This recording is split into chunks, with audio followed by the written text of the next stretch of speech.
Okay, guys. Any change? Can you hear me now?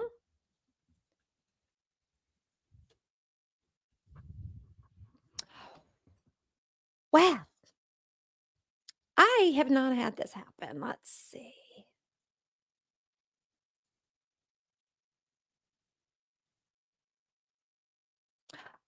Oh, I see. Yes, y'all can hear me now. Okay. Oh my goodness. I have never had that happen before. So thank you for that. I guess I will start over and say hello, lovelies. Happy Wednesday. I'm Teri True Crime, and apparently I'm having technical difficulties today. Maybe it's because I've had 3 cups of coffee and I normally only have one. But if you're new here, this is Midday Missing, and we highlight current missing person cases that need more attention.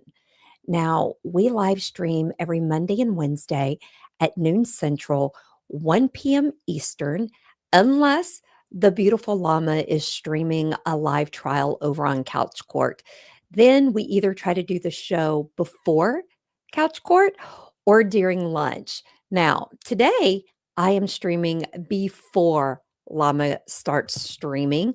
So she will be streaming starting at 12:45 Central, 1:45 Eastern. And she has been covering the Nevada versus Devin Michaels case.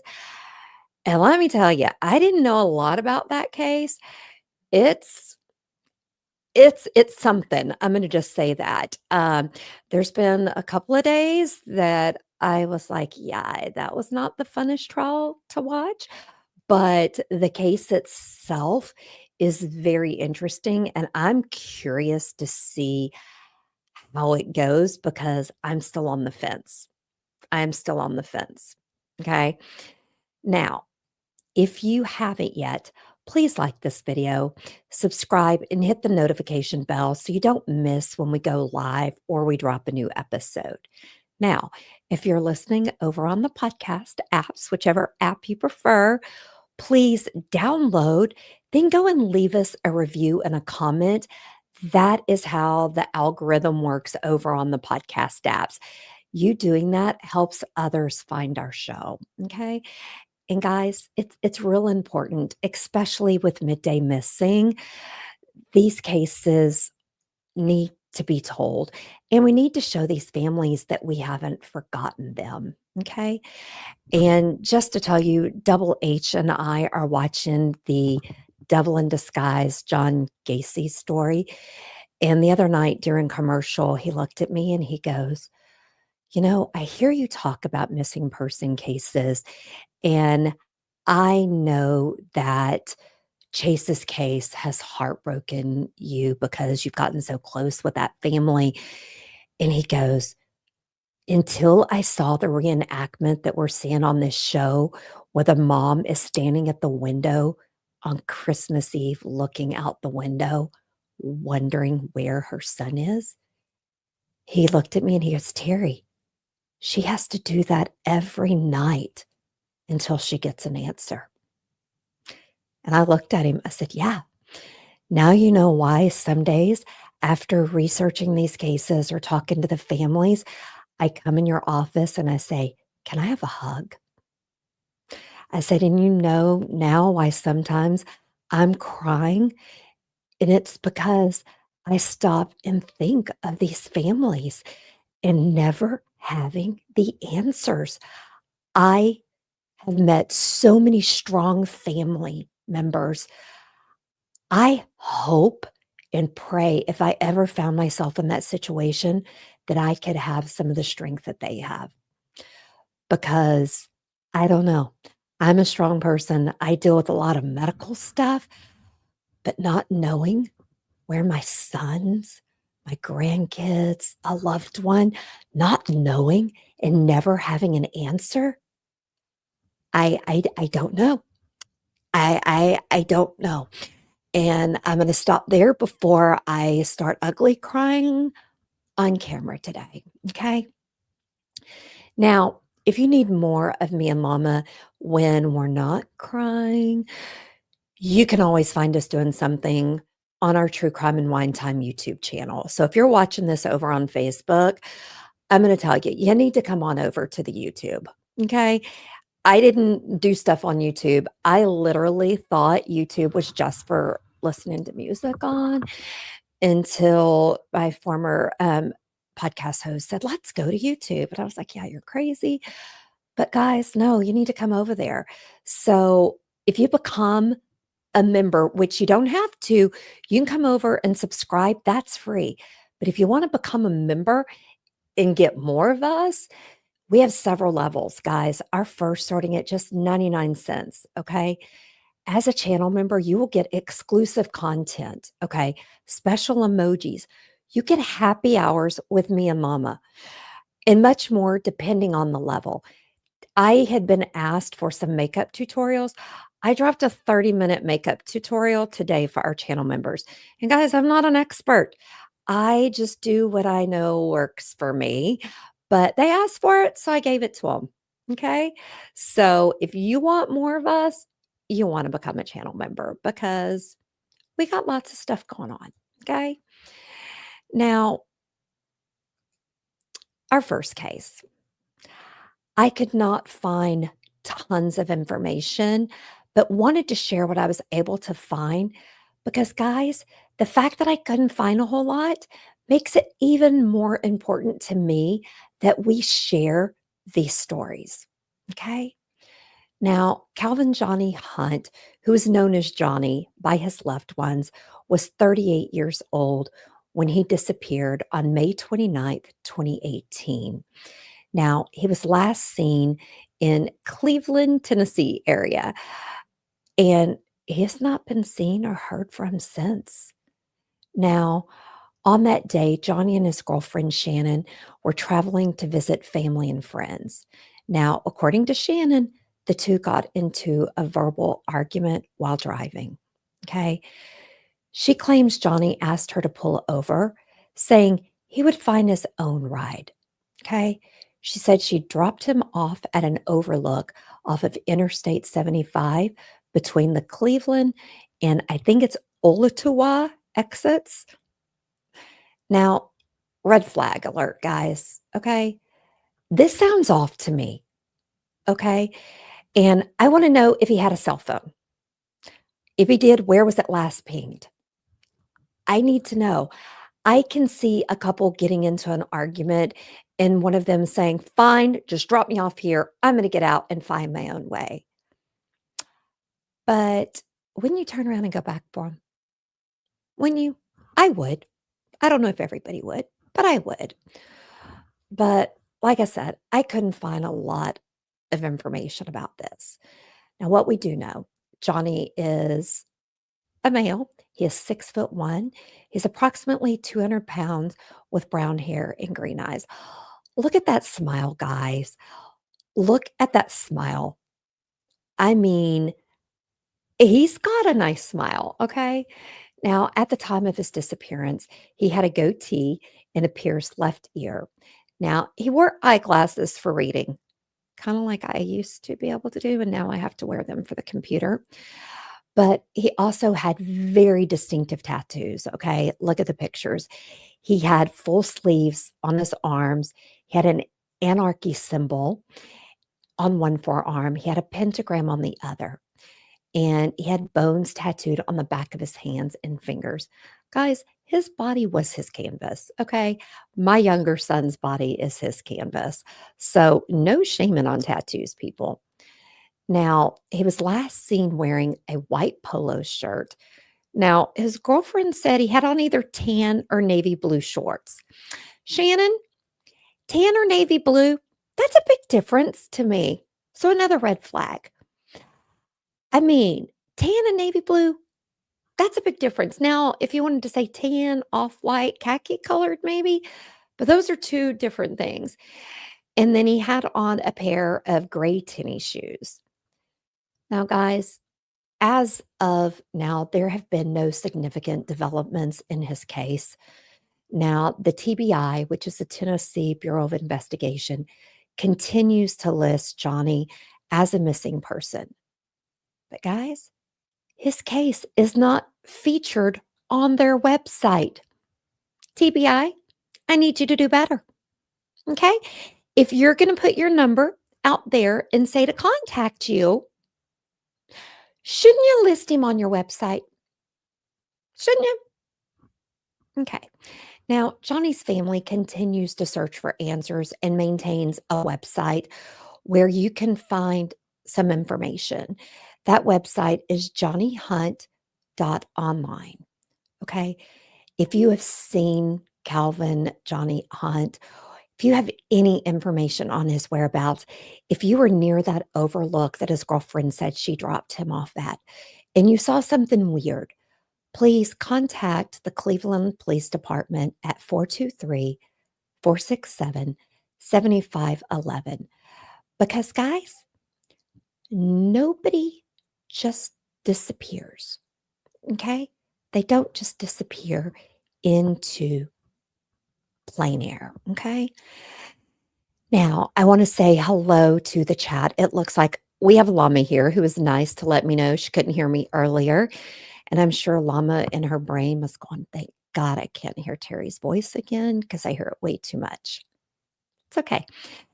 Hello, Pam. Hello, Angie. Hello, Lady in Gray.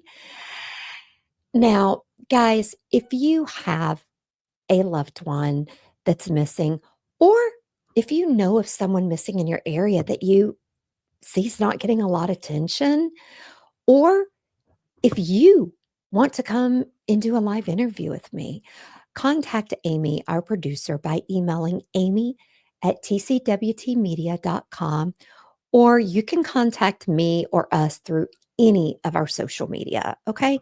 Send me a DM. We will answer. Okay. Promise you that. Now, next up, we have Sebia Archer.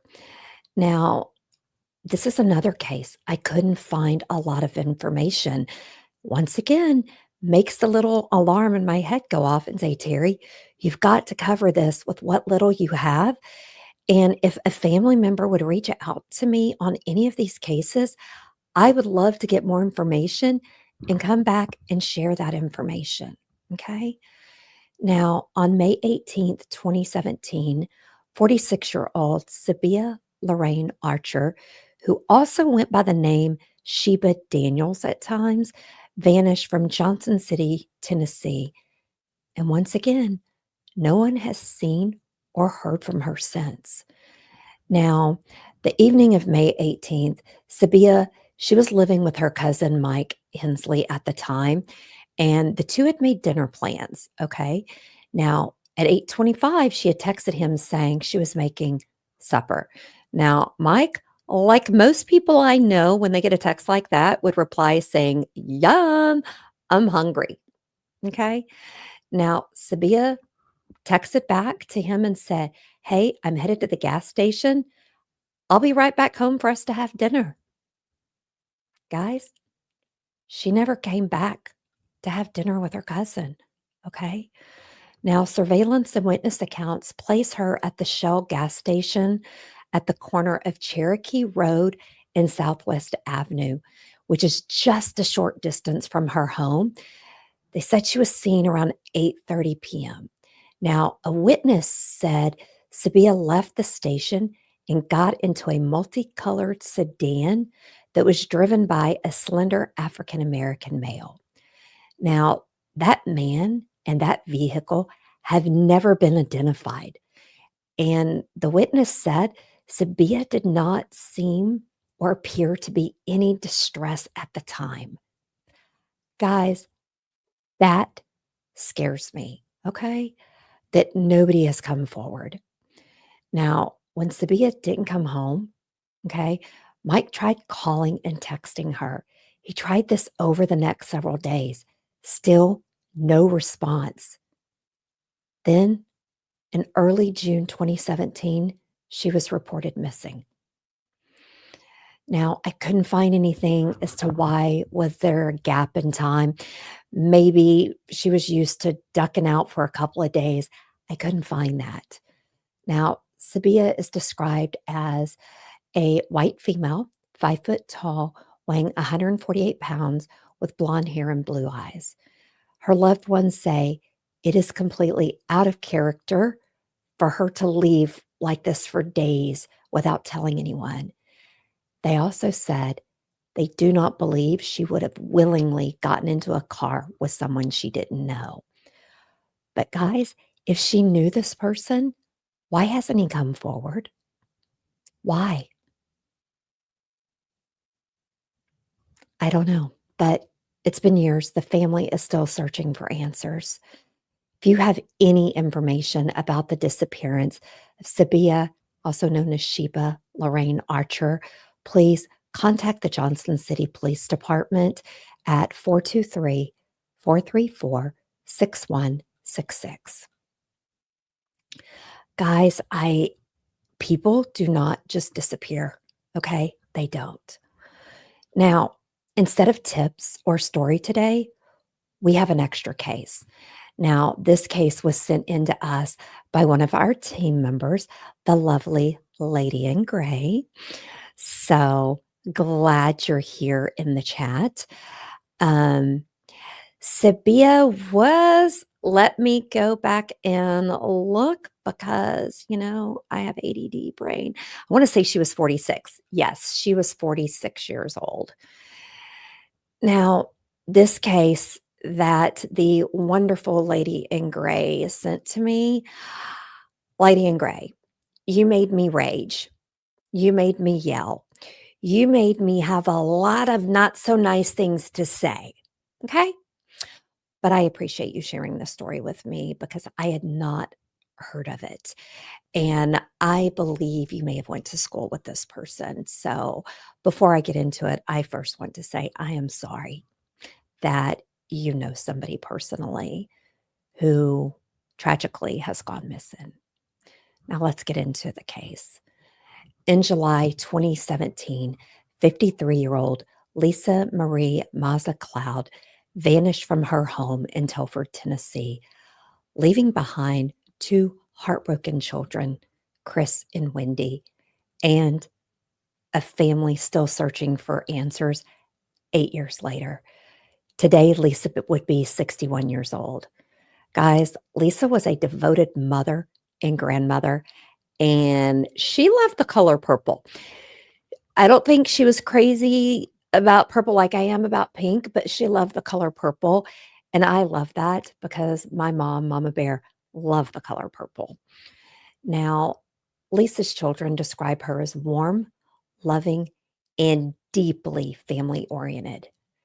Now, since her disappearance, her son Chris has taken on the role of caregiver for her sister Wendy because she has health complications. And guys, this was a burden he never expected to bear alone, but he has stepped up and he has done it. So, Chris, I want to send you extra hugs and pink sparkles. That's a lot to take on, plus having to take on what happened to your mom. Now, Lisa was last heard from on July 20th, 2017. When her family couldn't reach her, her son reported her missing. Now, deputies went to her home on Slate Hill Road, but there was no trace of her. Now, guys, buckle up, okay? It's about to get rough.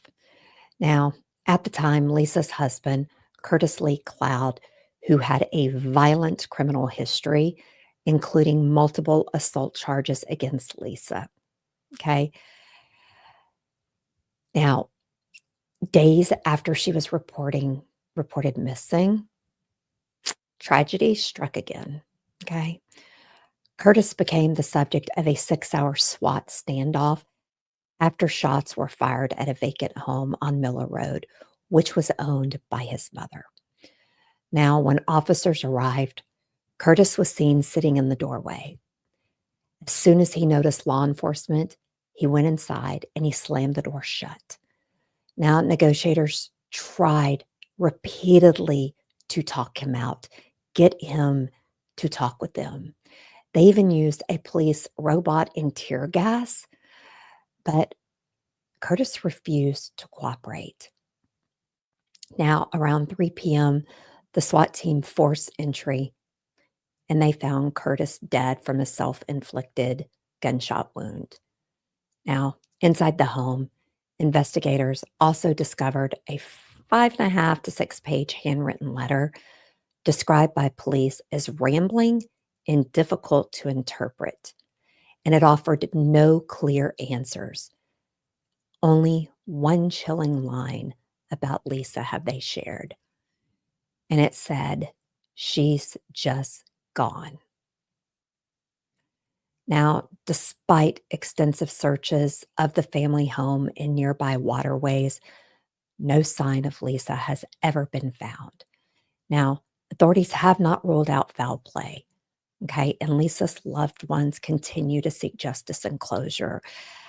They do not know if Curtis did something to her. Is that what he mean by she's just gone? Or was he so heartbroken that something nefarious happened to her and he couldn't handle her just being gone? We do not know. I could not find any other information about what is in that letter. Now, the family maintains a Facebook page titled Justice for Lisa Mazza Cloyd, dedicated to finding the truth and keeping her memory alive. If you have any information about the disappearance of Lisa, please contact the Washington County Sheriff's Office at 423-788-1414. I'm going to say, after going to the Facebook page, I have some theories and opinions, but I don't have facts behind it. I always try to look at the best in people, but based on his background and since he had assaulted her before, I'm going to just say, without knowing all the facts, my gut instinct says Curtis was involved. If he wasn't, and somebody wants to prove that to me, I am all ears. Based off what I could find, reading what people said, that seems to kind of be the thought. Um, because there's no evidence, okay? Nothing about what happened to her. Look at her. I mean, sweet, sweet, sweet lady. Now, guys, I want to thank you for joining me today, and I look forward to seeing you again on Monday for our next episode of Midday Missing. Don't forget, you could join our Facebook group for Midday Missing. That's where we post all of the missing person posters that we cover on Midday Missing, as well as share other posters there.